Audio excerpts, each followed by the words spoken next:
what you...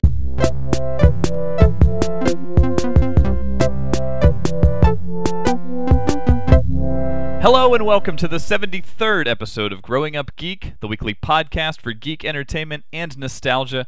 My name is Brad and I am joined by my brother Rob. Hey, Macadamia. And a man who is freshly rested from his afternoon nap, my brother Matt.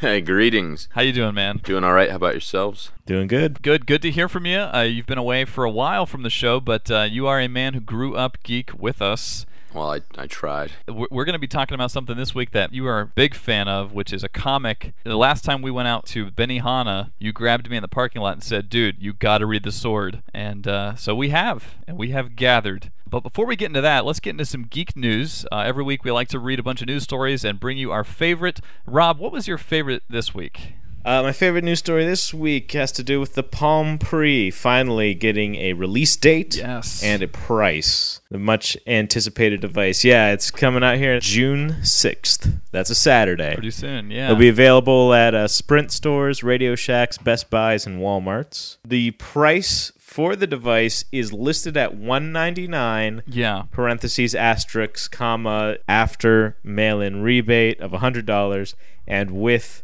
a 2-year contract, which I think you have to choose the $70 a month plan, which is like the unlimited data thing. Yeah, now your Twitter post on this, you sounded kind of negative, and I was wondering why, because I read that and I was like, wait a minute, kind of okay compared to like the iPhone, isn't it? Well, yeah, I mean, there's a lot of stipulations, but honestly, that isn't that bad. That's about what I pay right now for my Helio provider. Right. And the Palm Pre is better than the Helio? Oh, yeah. Oh, definitely. The three main things this has competing with the iPhone are that it can run multiple applications at once. They built it from the ground up to be kind of a one-handed gesture system. Yep. And then obviously it has the flip-out QWERTY keyboard, which, you know, take it or leave it. Some people want that. Yeah, and people can listen to our CES show for some details about why we're excited about that. But getting back to the price, this is a $300 phone then? It's a $299 item. Now, there's been an update, which is kind of cool. Turns out that if you buy it at Best Buy or Radio Shack, both of them right now are saying, we'll give it to you for $199. Just flat out. Yeah, they'll do the rebate and get that redeemed to them. Right. But they'll flat out give it to you for $199. Okay, so June 6th, which is Saturday, this date's going to roll around. Do you think you're going to camp the line, or are you going to wait till you can play with it? Well, I'm tempted to, because my phone is going, I guess because of the slider action and being dropped a few times. Like, yeah, you called me the other night and you were like, I can't. It was really bad. My mind is going. It's sliding. Exactly. Slide. My contract is up with Helio. They keep trying to push me. They're like, well, we'll give you a free Ocean too. And I'm like, yeah, maybe. But it'd be funny if you rejected that without knowing what it was. Yeah. So what carrier do you have to go with to use this? Sprint. Yeah, and Matt, you've probably seen the commercials Sprint's running now. We talked about this too, but they're doing a 4G network. Well, they've got one more G than the rest. Yeah. Speaking of advertisements on TV, Nationwide Insurance just ran an ad for their iPhone accident kit, where you bust out the Nationwide app on your phone and it records the address where you've just had your accident. It begins to file the claim. It activates the phone for you to take pictures of the accident to immediately be sent to Nationwide. That's beautiful. And it even has what they call a flashlight utility, which of course just uses your LCD screen on your iPhone to glow. Right. And it'll be interesting to see if those get ported to like the Palm. Yeah, the Pre does in fact have an app store. They've confirmed a few, like there's Pandora on the Pre, there's Fandango on the Pre. Now that is kind of the toss-up for me is, should I hold out for an iPhone? Should I get that because it has all the apps supposedly for it? Yeah, and that's interesting just like PlayStation 3 and Xbox 360, it's ultimately going to be more about the software than maybe the 4G versus the 3G network. It's what can you do with it? Absolutely. I mean, and also June 6th is about 2 weeks before the next big Apple convention where they're supposed to unveil the next iPhone. Competition is building then. Heating up. So that's the Palm Pre. My favorite news story this week has to deal with E3. and the leaked footage that has already begun. Aha. I think E3 is actually June 2nd through the 4th. And there's been 2 big teasers that have come out. The first one is this leaked footage I was mentioning from a website called PlayStationLifestyle.net, and this is rumored to be test footage of the Ico team's 3rd game. Oh, man. Matt, have you played that? Oh, man. Love Ico. And did they make Shadow of the Colossus? They did indeed. And I can remember Rob saying Ico has one of the most powerful endings in video games, and it really does. It really does. Great art style, powerful story. Mm-hmm. So the game that is being shown in this test footage is a game called Project Trico, and this looks really good. If it's not by them, then it's by someone who should quit their job and immediately work for them. Work for them, yeah, okay. And basically it's a little boy running around like the Ico character, even looks like him.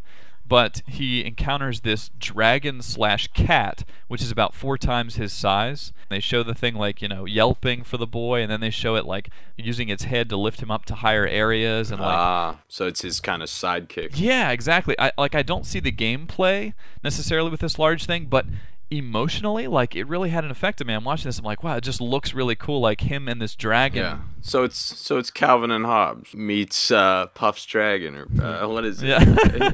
Pete's dragon. Yeah, Pete's well, no, dragon. yeah, Puff the Magic Dragon. Oh my gosh, there's some nostalgia for you. Oh god, that cartoon. But yeah, what they're saying is, if this is real, it probably means Sony's not too happy, but they're probably going to show some stuff at E3. So that's the first thing. The second big teaser is Hideo Kojima. His new game is being teased right now. If you go to the Kojima Productions homepage, you see this countdown, and there's a giant... It's like a grassy field with a sky, and it says 5 in the background. 5 obviously suggests Metal Gear 5. Yeah. But if you're like me, that like makes your heart sink a little bit, because Kojima has tried to walk away from Metal Gear a million times. He's basically killed Snake with this new game. He's kind of like put the whole thing to bed. Yeah. And there's this teaser site. So here's some weird things. At the bottom of the site, it flashes April 2007. Don't know what that means. The countdown counts down basically to Microsoft's E3 press conference, which is, a possible Microsoft Metal Gear. I don't know, but I don't know. Like, I love Kojima. I think he's one of the most creative developers.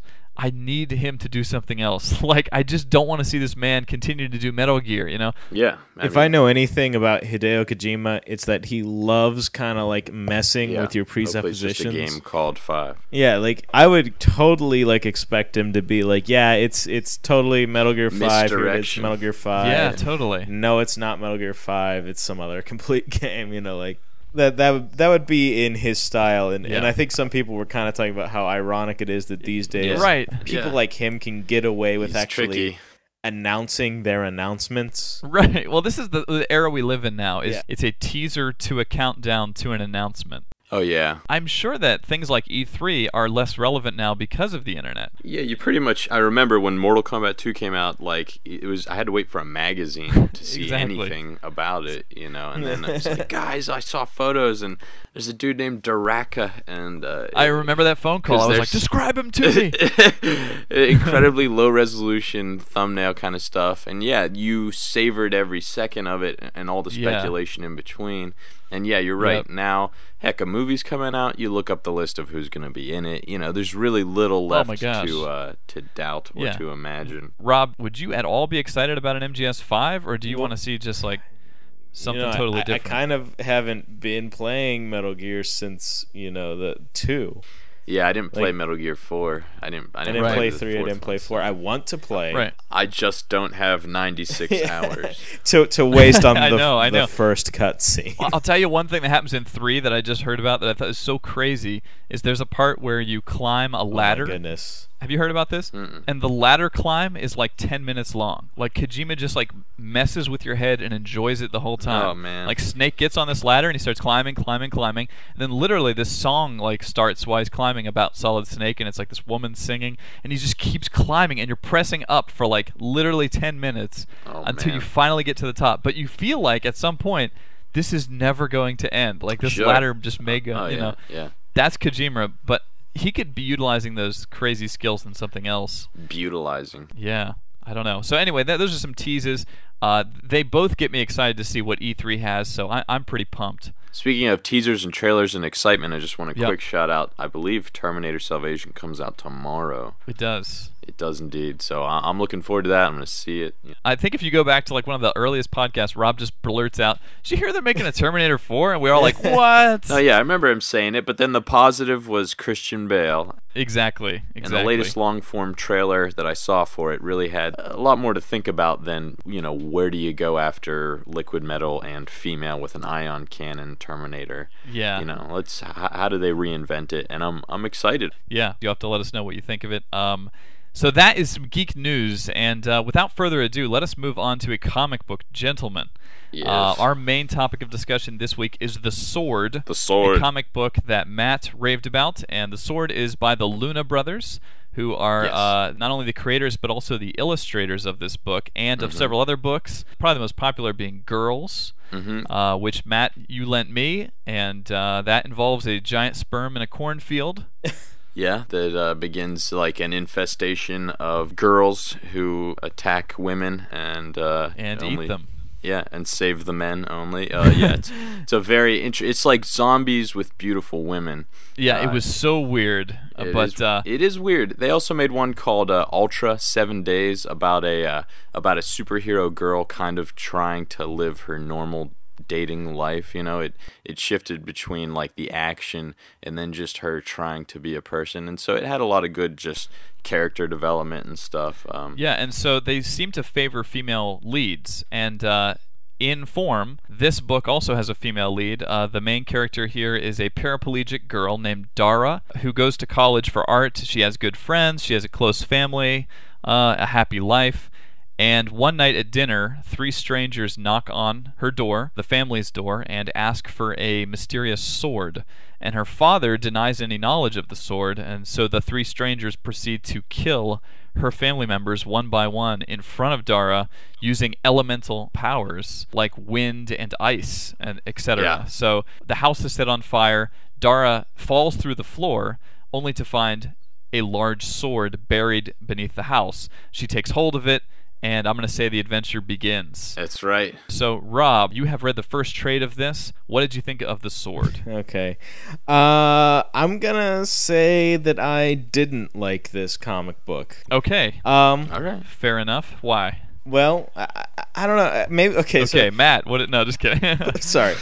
Maybe I'm just comparing it too much to the comic books that I have read recently, which have been of outstanding caliber. Watchmen, The Walking Dead. Oh, we read Fear Agent. And we read even that Flight volume. Oh, yeah, Flight. And all of these have kind of met a certain inventiveness and criteria. I really feel like The Sword is a lot of spectacle, but it really kind of feels, how do I put this, like cliche, maybe? TV episode drama, like for fans of Lost or something. Not to say Lost is bad, but it has those moments where you're like thinking to yourself, the writer clearly doesn't know where he's going with this. He has to meet the quota and put killing this up. time. Yeah, exactly. And I've also, like, as far as the illustrations are concerned, it's nothing compared to a lot of the drawings in the other comic books. Things seem kind of dull. I feel like the characters all sort of look the same. I can agree with you there. The male characters especially tend to have the same face. Yeah, I mean, props to them for illustrating their own comic book, but there's some times where maybe a posture just seems a little too lazy or too bizarre. Arms might be a little too long or disproportionate. Yeah. And also, it was so much about explaining things more so than it was about letting the kind of the action explain itself. A lot of the so-called issues or whatever begin with something to sort of explain what's happened so far. Yes. So in reading the trade, that just got to be redundant. I'm like, I know what's happening. I know what's going on. I do think that the mythology is really cool. I do think that where this is going is interesting, and especially the last issue of the trade, which finally explains something. It is cool, right? But it was just such a long journey to get there, and I kind of just didn't find myself really wanting to read this comic. I see. I think on my own, I don't know if I would have kept buying issues. Yeah, well, here's a man who did buy issues, and that is Matt. Oh man, and I'm now up to issue 17, I believe, and I couldn't disagree more with almost every point. I want to say I'll start with the artwork that I was always really impressed with the Luna Brothers style. It is a very clean, minimalist kind of lines. If you were to take away the color, there's no cross hatching or anything like that. And then beyond that, their use of depth of field and motion blur, which all requires a computer, is all things that could not have been done prior to that. It's the digital age of comics. It is the digital age of comics, and they're, I think, kind of pioneering what you can and can't do, because they'll have, some objects in the background out of focus, and you have to assume they drew that object in focus and then in post went in and blurred it away. Right. Now, when you talk about exposition in comics, that's something that's pretty much been the suspension of disbelief for comics as a medium in general. I want to say, especially when you have an X-Men comic, Wolverine will be diving through the air ready to slash a guy, and he'll have like 2 or 3 paragraphs of dialogue, which we all know, leaping from one end of the room to the other, you can't say a couple words. Yeah. So that's and there is a lot of dialogue in this book. There's a lot of word balloons. There is a lot of dialogue, you're right. And I kind of appreciated how in The Sword there was these attempts at intelligent dialogue to, like, I know you're not going to believe the situation of what's happening because it's so unbelievable. Yeah, but issue for issue there was just enough to keep me wanting to come back. Probably, you know what, I might say this is all in part to a bias towards really having a lot of faith in the Luna Brothers. Sure, and you've read their other work before. Yeah, but the premise itself, you could say, is kind of like a cliched premise. The sword, it's about a sword. Well, it's about the sword. Like, if all you have to do is touch this thing, and you're leaping tall buildings in a single bound, you're living forever, you are knocking people's block off with a flick of your wrist. Yeah. I will say, for the faint of heart, this sword makes people into butter. Oh yeah, it's a very violent comic as far as graphically, and again, it helps that there's clean lines and all of that stuff, but it's about a girl finding the strength within herself and all of that, and it's about family bonds and what you might do, for your family, and that's on both sides with her, the protagonist, and the villains that you're after. There's a lot going on there as far as what motivates these characters. Yeah, so it kept you coming back. Yeah. I will say, first, I definitely feel, Rob, the same way you did about the slow pace. When you get to the end of Fellowship of the Ring and they see Mordor and they go, that's where we're headed. And then it gets to the end of the Two Towers and the last scene in there, and they go, let's go into Mordor, And it feels like, what did we accomplish in this movie? And I think there are a lot of times in The Sword when the forward progress of the story slows to almost a stop. A little timeout. Yeah, there's a timeout that some issues ended where the cliffhanger page at the end was like, let's talk about it. Yeah. Or so, and I'll tell you more. And reading that in issues, I would say is probably more maddening if you're going to be opposed to that.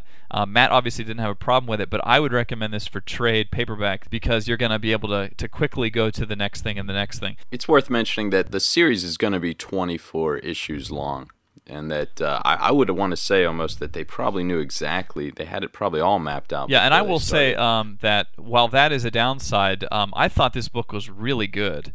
And I'm happy to recommend this. In fact, Rob, I'm almost sad that you didn't get a chance to read the next 6, because especially towards there, I was tearing some of the issues open. Like, Matt gave me all 12 in single, and I would just be like, I couldn't get it out of the package fast enough. You better have been careful. Yeah, no, I was careful. Don't worry. I bagged and boarded them. No, I'm kidding. Yeah. No, but I was ripping some of these issues open carefully in order to find out what happens next, because once the action gets going in The Sword, there is some stuff that is just like, ooh, it's really well done, particularly with the villains. These villains aren't two-dimensional.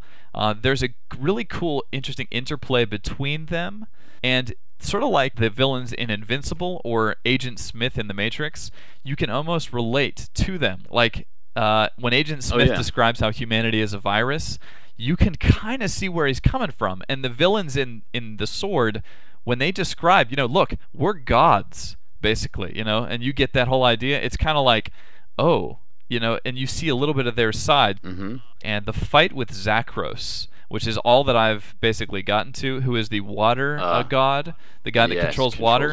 Now, I don't know where it goes, and I don't want to know, but I am looking forward hardcore to finding out how the fight with the Earth guy goes and everything, especially because these dudes are powerful. Like, the sword is powerful. They've been around a long time. The sword is good, but these dudes are really good. So it's one of those fights where you're like, this may not go well. And at the same time, her family connection makes you feel like, please go well. You know, you've got to do this for your family, for your sister. Yeah, maybe part of it is that I really didn't get to any of that action. I mean, I know. So far, it's just been like really easily dispensed of people. Like you said, Brad, that there's 3 strangers that come to wipe her family out, and that's earth, water, and wind. And like, you know, I know in some writing classes and stuff they talk about having 3 acts, but definitely girls and the sword are ultimately going to be 4 trades.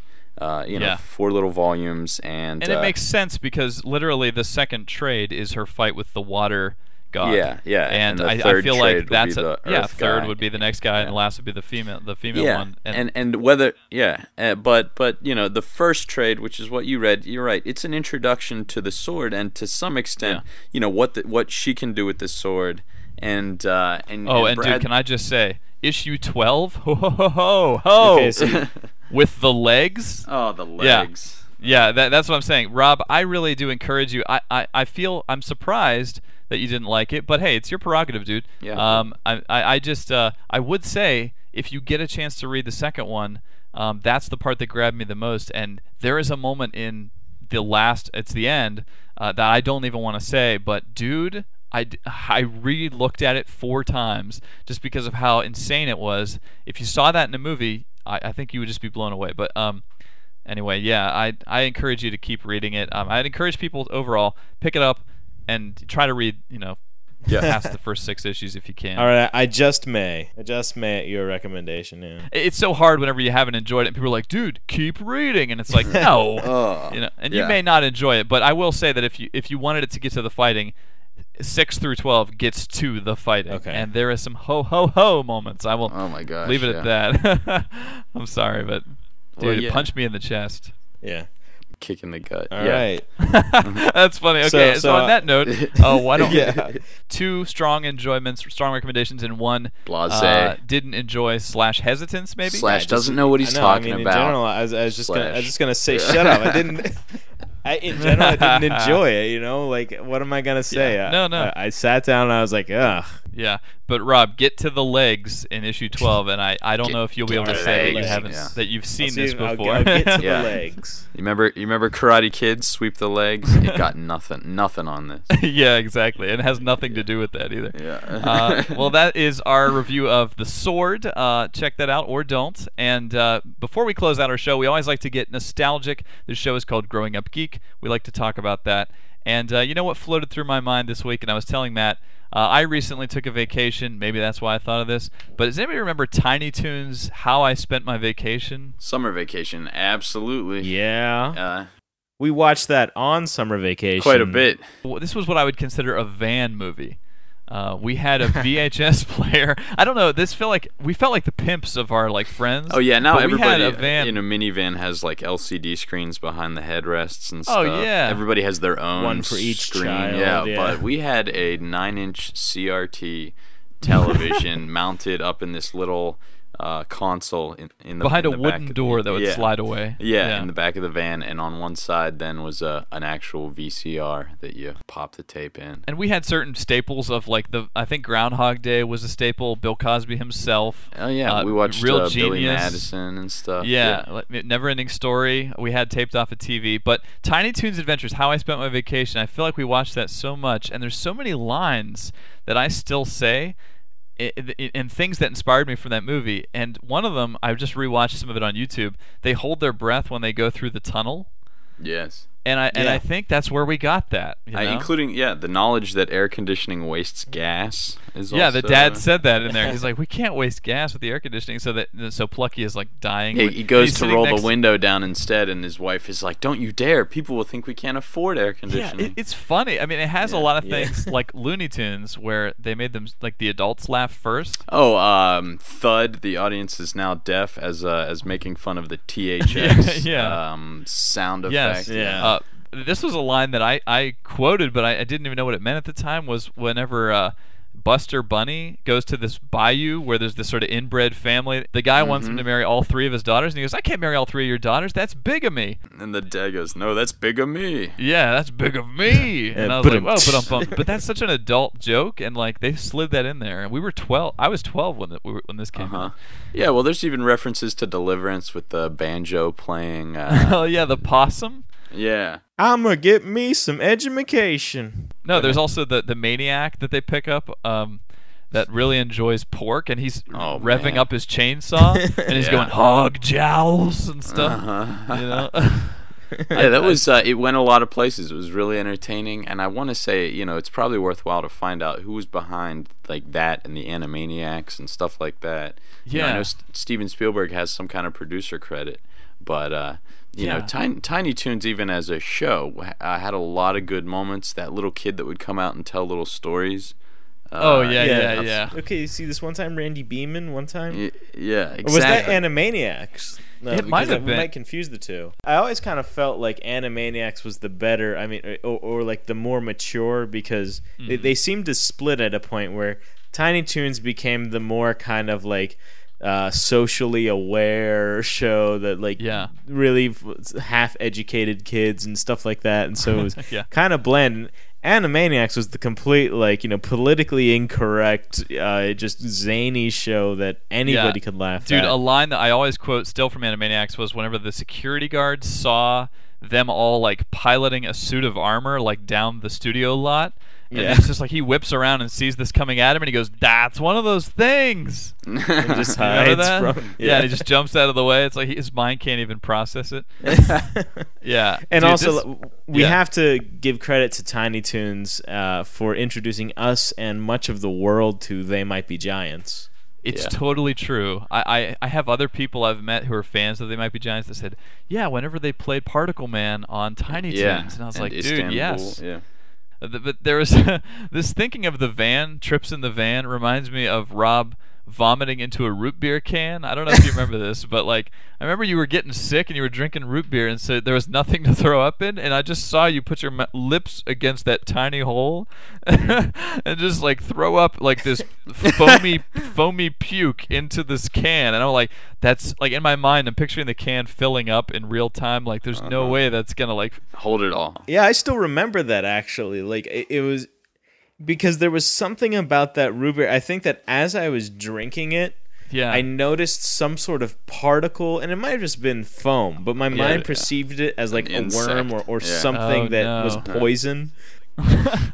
You totally could puke on command. If I can remember, was it you or Matt that like our babysitter fed us like baked beans, which is not even a messed up food to eat? I think it was peas, and she was forcing Rob. Yeah, Rob wasn't eating his peas. She sat him down in front of the microwave and said, "You're gonna eat all these peas," and he's like, "I'll throw up." And she's like, "No, you won't. You'll eat the peas." And sure enough. And babysitters listen to kids when they say that. Oh, man. It's like Amber tells me a story about her cousin Tim. We were just talking about this before the podcast, but like her dad made some sort of like paella with like mussels and hot dogs and chicken and like stuff that would gross kids the heck out, all boiling in a pot. And she described it this way, like he touched it to his tongue and then threw up like immediately. Like,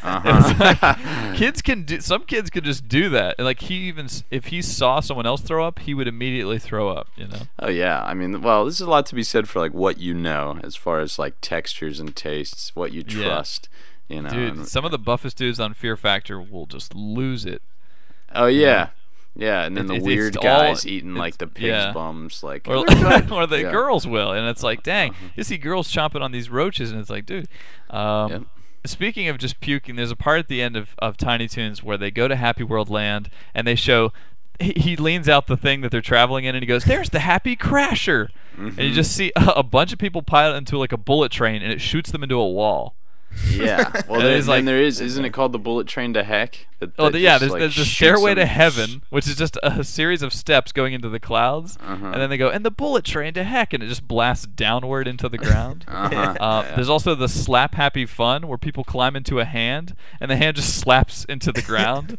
Yeah. And then there's the centrifuge, which just like spins them around and then pours them all out as like this gelatinous goo of shoes and it pours skin with shoes.